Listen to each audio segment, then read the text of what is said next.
Let's talk about the Carolina Panthers full offseason, the draft and free agency recap for this year, because it was very interesting. They're building this team up for Bryce Young to succeed.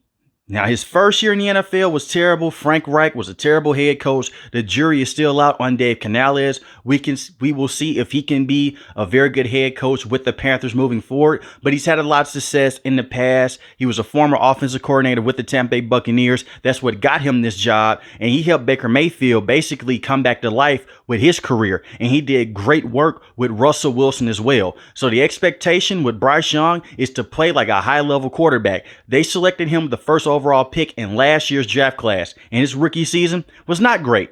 Bryce Young was terrible on the field, but it wasn't all on Bryce Young. He had a great game against the Green Bay Packers, but the Green Bay Packers had a horrible defensive coordinator, but I won't take that away from Bryce Young. He showed some good, but overall it was terrible. 11 passing touchdowns to 10 interceptions. That's a terrible stat line, but he was the second most sacked quarterback in the NFL. So what did the Carolina Panthers do? They went out there, they signed Robert Hunt, who is a top guard in the NFL, to a $100 million deal. And they also bring over Damian Lewis as well. They did not touch the offensive line position in the NFL draft at all. They went out there, they selected a wide receiver and a tight end. We'll get more to the draft in just a couple of seconds. But they're building this team up with Bryce Young. Already on paper, the offensive line is a massive improvement from what it was last season. Now you have Austin Corbett at that center position. He has to stay healthy. I know that Robert Hunt can ball, Damian Lewis can ball. I'm worried about two people on this offensive line. Austin Corbett and his injury that he suffered from last season. He was dealing with that knee injury. Before that, he was a very good guard with the Carolina Panthers. Ike Ekwonu. I will say this about Ike.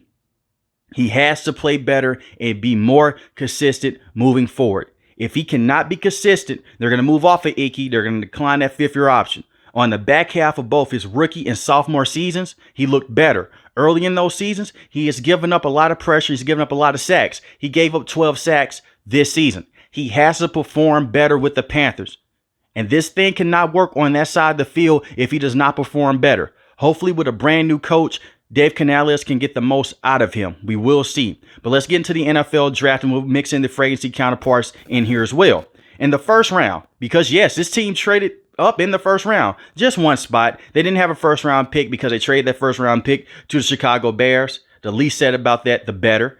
But they traded up in the first round to get Xavier Legette, wide receiver. I will say this about Xavier Legette: big, physical, strong. A lot of people compare him to Deebo Samuel. I won't go that far, but he's a very good physical wide receiver to have alongside Deontay Johnson and Adam Thielen. Adam Thielen was the only consistent receiving option for Bryce Young last season. That was it. He got force-fed. His numbers look very good, but they had to force-feed this man the football because no one else could get open. He had 103 receptions for 1,014 receiving yards and 4 receiving touchdowns. They had to go out there and get another wide receiver because Adam Thielen is basically on a one-year contract, the same way with Deontay Johnson. I don't expect for Adam Thielen to have over 1,000 yards receiving because the volume now in that receiving room. With you bringing over Xavier Legette, you have to get him the football early. Very good physical receiver. The thing is with Xavier Legette, he averaged 17 yards a catch in college, has 7 receiving touchdowns for 1,255 receiving yards. He has only had one great season in college, and that was his senior year. And that's what a lot of Panther haters are going to use on this kid. They're going to say, hey, he only had one throwaway season in college. He's not that good. That's not always the case. The quarterback play was not the best early on, and the coaching wasn't the best either. They finally figured out how to use him, and he had a very good Senior Bowl as well. I think that he could be a true number one receiver for this team for the next couple of years.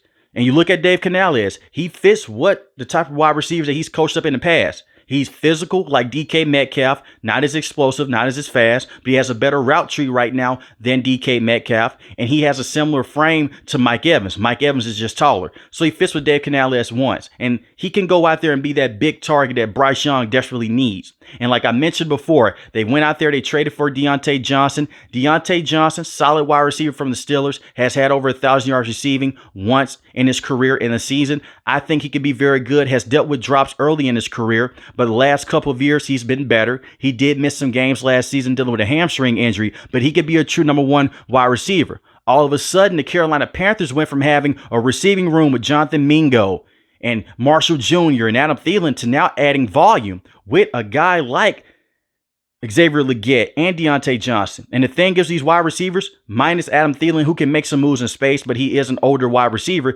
Deontay Johnson is very good with yards after catch and run after catch. Xavier Legette basically turns into a running back when he has the ball in his hand.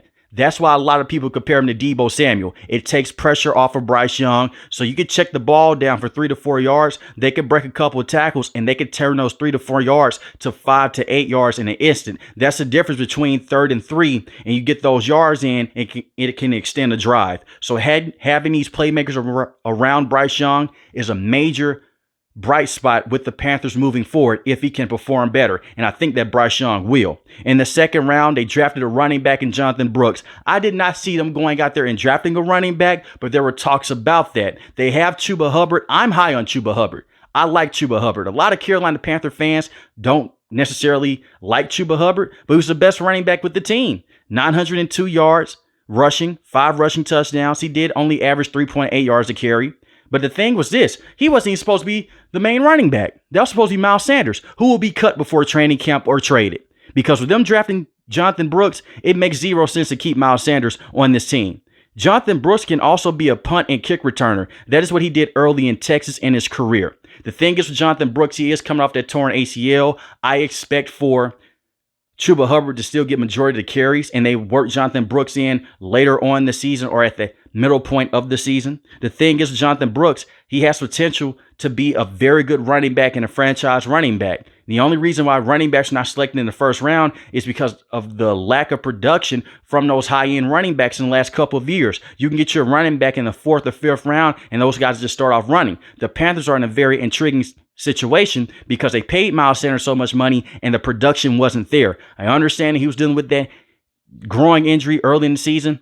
Just not a good running back. He's an average running back at best. The only reason that he looked as good as he did with the Philadelphia Eagles is because he's playing behind the best offensive line in the NFL. Jonathan Brooks can go out there, make his own rushing lanes, but just bouncing around behind the line of scrimmage, and is a good physical running back, and he can catch the football out the backfield as well. He had 25 catches that went for 286 receiving yards, and they should have gave him the football more in the receiving game, but he had 1,135 rushing yards and 10 rushing touchdowns, and he averaged 6.1 yards per carry going against one of the toughest conferences in college football. So I love this pickup for the Panthers. You don't have to extend Chuba Hubbard long term, and you can move off a guy like Miles Sanders. And as far as that receiving room, before I go up to the rest of this team, Jonathan Mingo will be with this roster still because he's on that rookie contract. A guy like Marshall Jr., who fits the Joe Brady system when he was the offensive play caller with the Panthers, he's going to be a cut casualty. I can see it right now. Just can't find his way on the field, and he looks confused as hell when he is on the field, and he just can't separate. So adding in those wide receivers are a major plus, and adding in some running backs as well are a major plus to see what you actually have in Bryce Young moving forward. This kid went to having basically 0 weapons to having a lot of weapons right now. In the 3rd round, he went out there and they selected Trayvon Wallace, linebacker from Kentucky. 2023, 80 tackles, 8.5 tackles per loss, 5.5 sacks on the season. He's a do-it-all linebacker. He fits Coach Eberflus' system. You're not going to have a guy that's going to go out there and be a bust at this position because I think he's going to be very good. He's going to be a very good depth linebacker, but if Shaq Thompson does go down, like how he went down last season, and it wasn't even his fault, the teammate slammed a Saints player on his leg. If he goes down, you have Trayvon Wallace who can come in. He's going to pick up that slack. The thing is with him, he has a low floor and a high ceiling. He is a solid linebacker, but those splash plays, boy, they looked good. He was just busting through behind the line of scrimmage and just tackling running backs and causing havoc and causing turnovers. He never had a bad game in college. And that's hard to say about some college players. He never did. In every single game, it was 8 or more tackles in the game. He doesn't miss tackles. He's a tackle machine. And that's one knocking the Carolina Panthers. They played great defense this season. They had a top 5 defense in total. But the thing was this. They missed some tackles here and there. This kid didn't miss too many tackles. And he was going against some physical linebackers while he was at Kentucky. So I love this pick. I love this pick more than I love the Jonathan Brooks pick in the 2nd round. And I like Jonathan Brooks as well. So the Carolina Panthers so far having a very good draft. And you pair him up with Shaq Thompson, if he can sit behind him and he can develop with DJ at that linebacking spot as well, who can go out there and he can create havoc. He had 8 sacks on the season. And you have Josie Jewell as well. Like what the Panthers are doing on the defensive end. I was very critical. Not going to lie. A couple of months ago, you trade Brian Burns to the New York Giants. I'm saying, hey, you're sacrificing your defense to go out there and build out your offense. Instead, they've done a 180 so far. So I like what Dan Morgan's doing. I'm going to give him some credit here. In the 4th round, they went with Jatavion Sanders, tight end from Texas. My number 2 tight end in the NFL draft. Love this kid. Obviously, Brock Bowers was number 1. But Jatavion Sanders has potential to be a very good receiving tight end at the NFL level. He was special. Anytime I watched Texas games, I saw Quinn Ewers looking for Jatavion Sanders. And he's a solid blocker as well. They had to go out there and get another tight end. Hayden Hurst suffered a concussion. They moved off of Hayden Hurst. He wasn't the same. I don't understand why they paid Hayden Hurst all that money to begin with. The only reason why Hayden Hurst got that contract is because he played alongside Jamar Chase and T. Higgins. He didn't have to deal with all of those single coverages that he had to deal with the Carolina Panthers. He's basically just dealing with zone coverage, and he was wide open. Jatavion can go out there and beat linebackers and can beat safeties as well, and he's a big target for Bryce Young. Listen to what the Panthers are doing, getting more weapons for Bryce Young. That's why I say the production has to be high with this kid in that second year. I understand that may be a bit unfair. Brand new coach, brand new system, but you need to give this team something. I'll get more into Bryce Young later in the video, but adding in Sanders, 13 games this season, 607 receiving yards, 15 yards a catch. That's ridiculous for a tight end. That's insane for a tight end that was in that system with Texas that ran the football a lot. It's a pro-style type of system, but at the same time, you don't see too many tight ends at Texas average those many yards a catch. And in the 5th round, they drafted Smith Wade, cornerback from Washington State. I'm confused about this pick. He's not a player that's going to come in and be a game-changing corner, and I don't expect for you to get game changers in the 5th round. He could be solid moving forward. I don't want to hate on the kid. He was a very productive corner at Washington State. The thing is, he's just a nickel / a slot corner. He's not going to do much in terms of go out there and press up on wide receivers, but if he's not your number 2 or number 1 corner, I think he could be solid. So as a number 3 cornerback option, I think it'll be okay, but he doesn't really fit the system of Coach Eberle. We will see. I could be completely wrong here, but he was solid. 7 pass breakups, 30 tackles, 0 interceptions. I think that he can come in and give you good production off the bench. We'll see how he plays in the preseasons. He's one of those guys that you look at and say, hey, the potential is there. Will it pan out? We will see. But I want to get more into what they did in free agency and more into Bryce Young in this section of the video. This is where I cut off the NFL draft. So if you were here for the draft, thank you. If you want to stick around, go ahead. When I look at this Panthers team, Scott Fitterer was terrible. He was a former general manager. This was the first draft class with Dave Morgan. He did his thing. He did his thing on paper. Obviously, you need to see these guys go out there and play. Let's see if they can gel together. We'll see. The thing is with Morgan, he wanted to be hip to hip with Dave Canales. You didn't get that with Scott Fitterer and Frank Reich. They were on 2 completely different pages. There were talks about Frank Reich loving CJ over Bryce Young, and then the owner wanted Bryce Young. All that mess is done with now. You have Bryce Young for the next couple of years while he's on that rookie contract. You might as well build around him. With this new administration, I love what they're doing. They're on the same page. They're trying to get the defense together. They're trying to get the offense on the same page. I'm not worried about the defense. Coach Eberle is going to do his thing. The defense is going to be very good. Even without Brian Burns, they went out there. They signed Jadeveon Clowney, who had 9.5 sacks this season. Do I expect for him to have over 9 sacks this season with the Panthers? No, because that's not his specialty. But he's going to go out there, stop the run, and put pressure on the quarterback. And you're not going to have the worst pass rush in this division. That may be the Atlanta Falcons. And you also have DJ as well, who I spoke of just a couple minutes ago. 8 sacks on the season. Then you have J.C. Horn. Then you have Dane Jackson. We'll see if he could be a solid number 2 corner alongside J.C. Horn. And you have Xavier Woods and Jordan Fuller. So the defense is solid if they can stay healthy. Even with the injuries, they look very good. They just have a great defensive coordinator who will be a head coach soon than later in the NFL. It's Bryce Young. I want to go back to him. And I know a lot of Carolina Panther fans are rolling their eyes right now. They're saying, man, give Bryce some slack. And I am. To play behind the second worst offensive line in the NFL is no easy feat, but he missed a lot of easy passes, and he could throw deep down the middle of the field. The potential is there, but there are not going to be those many excuses, because one thing that we know about David Tepper, Now, he wasn't involved as much in this draft in this free agency period. Good. But he was involved in trading up to get Bryce Young the year before. If Bryce Young doesn't pan out and he doesn't show out this season, they may have to go out there and draft another quarterback for next year's draft class. And that's not me just going out here and just saying stuff for shock factor. Look at the quarterbacks in today's NFL. You get 2 to 3 years to produce. And they are putting Bryce Young in the golden situation with drafting a wide receiver like Xavier Legette, getting them another running back in Jonathan Brooks, building up this offensive line. If they can all just play better, and if Bryce Young can play better to that next level, if he can hit his full potential in year number 2, the Panthers could be a sneaky team that you could say, okay, they're hovering around playoffs because this team is still young. I'm not going to put that full expectation on them that they can make the NFL playoffs. Definitely not going to say that because you have the Tampa Bay Buccaneers, you have the Atlanta Falcons with Kirk Cousins, and you have the New Orleans Saints. But at the same time, the Panthers were in every single game this season because of how good their defense was. If their offense could go out there and just average between 17 and 24 points, they would have won 8 games this season. That's crazy to think about. And it wasn't the turnovers with Bryce Young. It was the 3 and outs.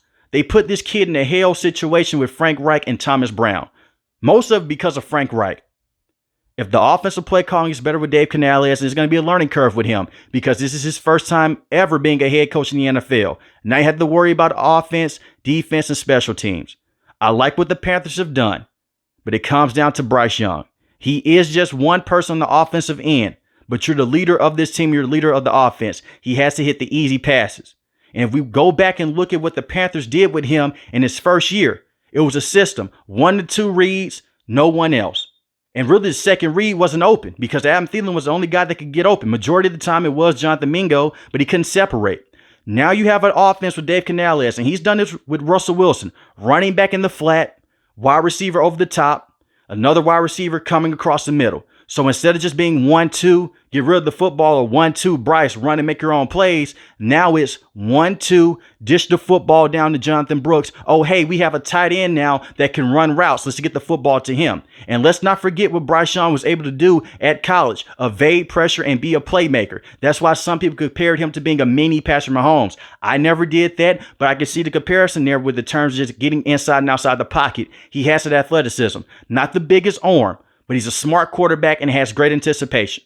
I think the Carolina Panthers had a picture-perfect offseason in general, and this is a franchise-altering draft and free agency period because you're building around your franchise quarterback that you hope can be a franchise quarterback for the next couple of years. This is the first offseason that they're heading into the right direction in a very long time. I was skeptical about last year's offseason because you traded so many picks and you traded DJ Moore to go get Bryce Young. But now you have a potential number 1 wide receiver in Deontay Johnson, a potential number 1 wide receiver in Xavier Legette. Let's give them time and let's see if they can perform to the next level. But it can't be any worse than last season. But let me know in the comment section below, how do you guys feel about the Carolina Panthers draft and free agency period? And do you believe that Bryce Young can be the true franchise quarterback that the Carolina Panthers have been looking for since Cam Newton? If you're new to the channel, hit the subscribe button. If you like the video, hit the like button. Most importantly, want each and every last one, guys, stay safe, stay positive. Thanks for watching the video, guys. God bless.